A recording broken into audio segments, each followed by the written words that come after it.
going to have a high-level meeting today to discuss the Waqf bill, which pertains to the lands of the thousands of farmers in Karnataka that the Karnataka Waqf Board has declared as a Waqf property. The Waqf has claimed that the land of the hundreds of farmers in Karnataka, preventing them from cultivating or selling it.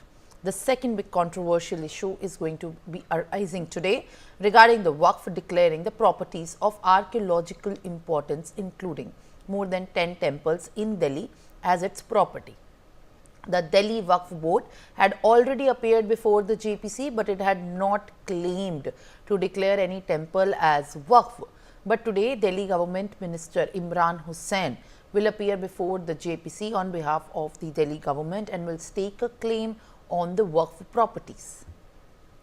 My colleague Sanjay joins me for more. Sanjay, in fact, good morning. At this point of time, another important meeting of the JPC on Waqf.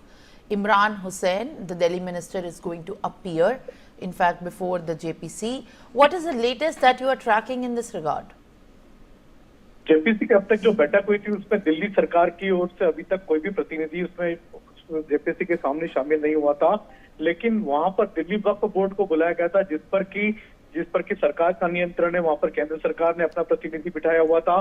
तो Delhi Waqf board ने ये दावा किया था कि वो किसी भी मंदिर पर अपना दावा नहीं जता रहा, लेकिन वहीं पर दिल्ली सरकार का माइनॉरिटी मंत्रालय जो है उसकी 2019 की रिपोर्ट है जिसमें हिंदुओं के तमाम लगभग 10 से ज्यादा मंदिरों पर वक्फ की संपत्ति बताई जा रही। तो इस पर आज दिल्ली सरकार पेश होगी।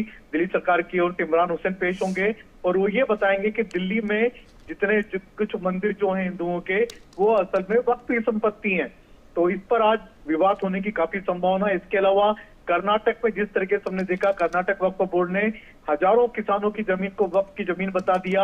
हजारों किसान परेशान है कर्नाटक के।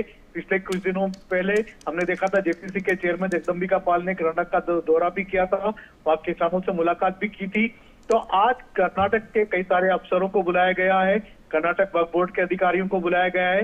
तो आज जेपीसी के सामने ये दोनों मुद्दों पर जम के चर्चा होगी और आज जम के आप कह सकते हैं इस पर विवाद भी हो सकता है, बवाल भी हो सकता है। आज जेपीसी की जो बैठक हो रही है वक्फ बिल पर, ये काफी इंपॉर्टेंट मानी जा रही है।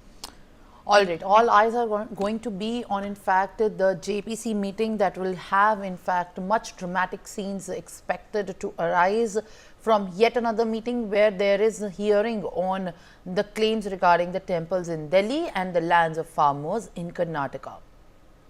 It's time to shift our focus to now other developments.